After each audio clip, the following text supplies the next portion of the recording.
दोस्तों, battle of Purandar Aurangzeb की ओर से मिर्जा राजा जयसिंह के द्वारा मराठा साम्राज्य पर आक्रमण का परिणाम थी।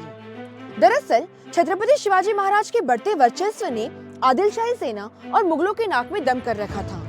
वर्ष 1665 तक लगभग आधा हिंदुस्तान हिंदू स्वराज्य में तब्दील हो गया था।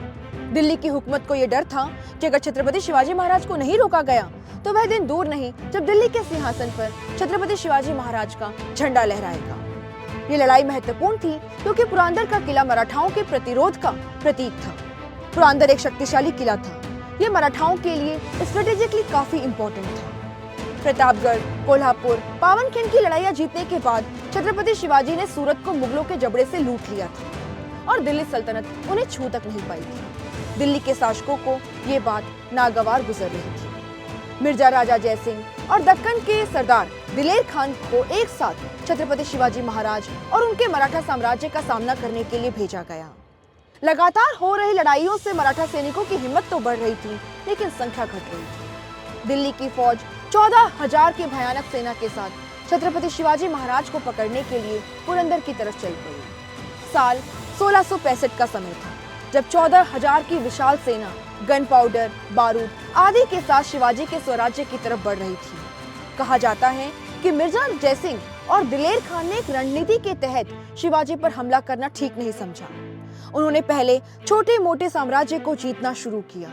इसलिए मिर्जा जयसिंह और दिलेर खान पुरंदर पहुंचने से पहले उन तमाम किलों को, जहां सैनिकों की संख्या 500 से 1000 के बीच में थी, उसे जीतना शुरू कर दिया। जानकारों का कहना है कि पुरंदर पहुंचते पहुंचते मुगलों की सेना 14,000 से 30,000 हो गई थी। जाहिर सी बात है कि सैनिक क्षमता में इतनी बढ़ोतरी उनके जीते हुए राज्यों की देन थी। रास्ते में सासवड़ गांव पड़ता था। इस गांव के रास्ते दिलेर खान को अपने तोप और सेना के साथ में पुरंदर की तरफ आगे बढ़ना था। एक रात दिलेर खान ने सासवड़ में बिताने का फैसला किया। मराठा सैनिकों ने इसे मौका समझा और रात को मुगलों पर मराठा समाज की एक छोटी सी टुकड़ी ने जोरदार हमला कर दिया।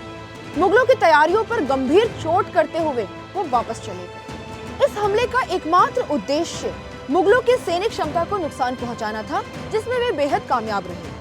तमाम गोला बारूद और तोपें मिलकर भी पुरंदर के किले की दीवार का कुछ नहीं बिगाड़ सकी। कई दिन तक प्रयास करते रहने के बावजूद मुगलों की सेना पुरंदर के किले में घुसने में नाकाम रही। दिलेर खान थक चुका था। फिर उसने एक दूसरी रणनीति अपनाई। दिलेर खान ने पुरंदर के आसपास के 300 से 400 सैनिक क्षमता वाले किलों को जीतना शुरू किया।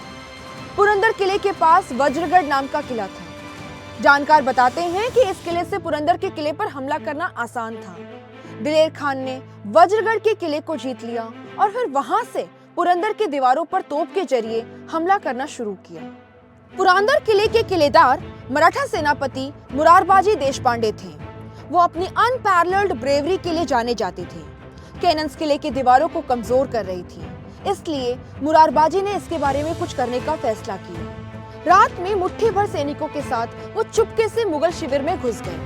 उन्होंने पहले तोपों को ब्लॉक किया, फिर मुगल आर्मी को एम्ब्यूज करते हुए किले में लौटने से पहले 200 से 300 सैनिकों को मार डाला। अगली सुबह जब मुगलों ने तोपें दागने की कोशिश की तो उनमें से अधिकांश तोपें मौके पर ही फट गई या तो नष्ट हो गई। यूरोपियन मर्सनरी मनुसी ने अब मुगल्स की आर्टिलरी का संचालन किया। उसने पुरंदर की दीवारों को नष्ट कर दिया। लड़खड़ाते डिफेंस के बावजूद मुरारबाजी ने कड़ा डिफेंस कायम रखा। जब किले की बाहरी दीवारें कोलैप्स हो गईं, तो मराठाओं की सेना भले ही बहुत कम थी, फिर भी उन्होंने एक भयानक जवाबी हमला किया। फोकलोर के अनुसार मुरारबाजी ने एक्सेप्शनल स्वर्ड्समैनशिप के साथ साथ अपनी ट्रूप्स को लीड करते हुए मुगलों को पीछे हटने के लिए मजबूर कर दिया। दिलेर खान मुरारबाजी की असाधारण वीरता से इतना प्रभावित हुआ कि उसने मुरारबाजी को एक ट्रूस और मुगल सेना में एक हैंडसम सैलरी और एक जागीर के साथ एम्प्लॉयमेंट ऑफर की। लेकिन हिंदवी स्वराज्य के प्रति निष्ठा के कारण मुरारबाजी ने इस प्रस्ताव को ठुकरा दिया। इस सुझाव पर वो बेहद क्रोधित हुए और अत्यधिक साहस का सबूत देते हुए अपने कमांडोज के साथ मुगल सैनिकों के ठीक सेंटर में घुसकर कई 100 सैनिकों को मार गिराया।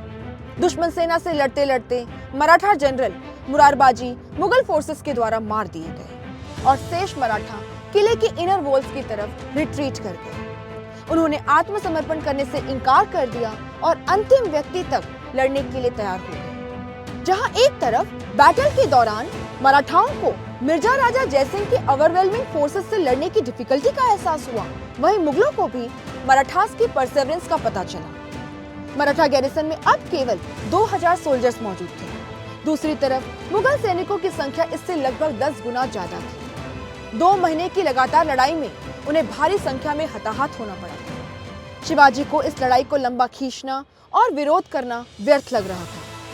मराठा अधिकारियों के परिवारों को किले के अंदर आश्रय दिया गया था, इसलिए उन्हें इस बात का भी एहसास था कि यदि मुगल्स द्वारा फोर्ट कैप्चर कर लिया गया तो ये सब बंदी बना लिए जाएंगे। इस वजह से शिवाजी ने जयसिंह से मिलने और टर्म्स ऑफ पीस ऑफर करने का फैसला किया। इसे पीस ट्रीटी ऑफ पुरंदर के नाम से जाना जाता है। रिकॉर्ड्स ये भी बताते हैं कि इस ट्रीटी के तहत शिवाजी ने अपने 23 किले भी मुगल्स को सौंप दिए थे।